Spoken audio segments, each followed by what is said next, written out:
So you wrote in a blog, you said, starting a business, 10 things I wish I knew. Oh my God. Oh. What are some of the things that you wish you knew? Okay, learn how to use Excel. You're going to need it. Okay, come on. No, it's true. It is true. It's so true, and it's so embarrassing because I think I thought I knew how to use it. No.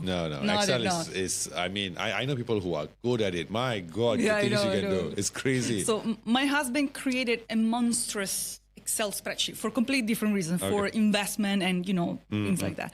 And I thought to myself, wow, I'm proud of myself for having created a little table with all the expenses of the month and to have the formula for the sum. Oh, I love that. I was so proud of myself. I was so proud of that. But then I saw what he did and I'm like, okay, no. First of all, that you need to equip yourself with enough tools so that you can manage things yourself. Mm-hmm. The second thing was I wish somebody told me how complicated it is to actually create a website. I spent quite some money in creating a website. At the end, it turned out to be a disaster. And the third lesson that refers to this one is to really invest in yourself, because now I can create my own website, but I had to pay for a course to learn. See, so that was a little brick to my favor. The second thing that I wish somebody had told me from the very beginning is that to become successful, it takes time. It takes time. It doesn't happen overnight. Number 4, and probably the most important lesson, you don't have to do at all what other people do. When I started my business, the beginning, I had a business coach following me. And she said, oh, but you have to do this. You have to be on Instagram. You have to. And I was like, yeah, I could do that for a while, but it just really isn't me. In fact, I'm barely on Instagram lately. Okay. It was like falling into a trap because all coaches in the world were there. They were all on Instagram. You had to post 7 times a week, 17 times on stories and blah, blah, blah. I was exhausted. At some point, I'm creative. But at some point, I ran out of ideas. What do I write about? Exactly. What do you post about? Yeah. So that's all about disruptive, all of those myths that I wish I knew from before, because it would have saved me a lot of frustration. Yes. Yeah, definitely. Yeah. Interesting you talk about Instagram too, because you also provide coaching in content management, content creation, all that. I'm just wondering, when I see people talking about content creation, I've always felt that content on your social media, whether it's on your website or anything, any content you produce should be original to you. And that's the only way to stand out. People always say, oh, how do you stand out? How's your content stand out? It's because it's you. You have different perspective and all that. Again, do you think that content coaching should be replaced by independent content creation? That should be the one sentence that sort of sums up content coaching, that, hey, to create good content, do it yourself. It's hard to go about that because what you said is true. It's super true. But no one tells you that. No, yeah. They say to you, you want to be successful on Instagram? Oh, first of all, you need to study the algorithm. You need to use these hashtags and you need to talk this way. They always say that to you. Yeah, there's always a formula to success. There's always a formula to success, but that formula works for some people, not for others. Okay. But I do believe that to stand out, you need to have content that only speaks to yourself, because that's the way to attract the people that you want. Otherwise, you end up being like the million wishy-washy coaches that I see every day that I find so annoying because they provide no value. Okay, that is interesting. So can you name some of those coaches? Oh, there is one girl. Her name is Amanda. I'm not going to say her last name. Oh, please do. Amanda Colby. Oh, God. Okay, I'm going to check it out. I said it. Oh, my God. No, she provides no value to me. Her language is like so many other I've seen out there. So there is really no way.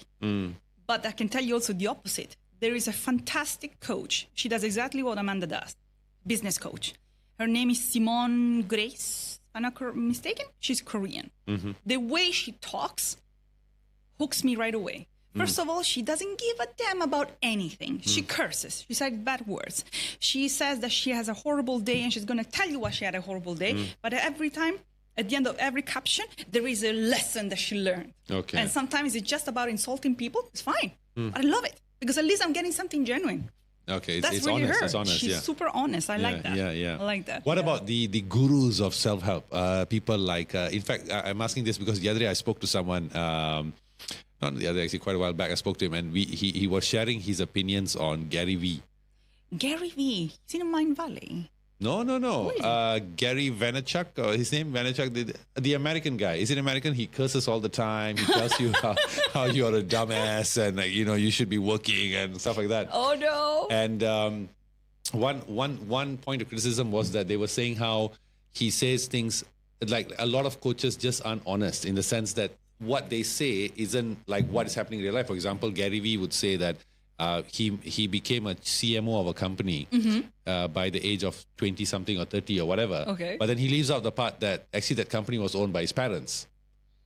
Right. So, which is a big thing to leave out because, okay, now it makes sense. Yeah. And then he says how he made millions but people say, yeah, but you had millions to work with to make those millions. Yes. So is one thing about the coaching industry, I feel that, and because I'm bringing this up because we spoke about honesty earlier, right? Do you think the lack of honesty and among coaches out there actually erode the credibility of the industry? Yes. In fact, many people have told me that maybe I should stop calling myself a coach because that word has taken a connotation of literally wishy-washy. Yes, definitely. Which means nice words, very nice pictures because it's all about the high definition images that you put online, but no real value. I mean, I keep scrolling, and nothing really stands out. So yes, it does ruin the word. Because there is one guy by the name of, oh man, I forgot his name. He's an Indian. What's his name? My goodness, I forgot his name.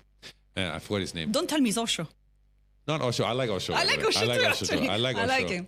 No, the recent there's a new guy, similar, a bit similar to Osho. What's his name? He runs the Isha Foundation. Okay. And I'm a person, I don't subscribe to things like this. I really don't. I stay away from the fortune tellers, the man who sits beneath the tree kind of thing. Oh yeah. But what I like about him is he says he doesn't brand himself as a coach, but he gives life advice, and you just take it because it makes sense.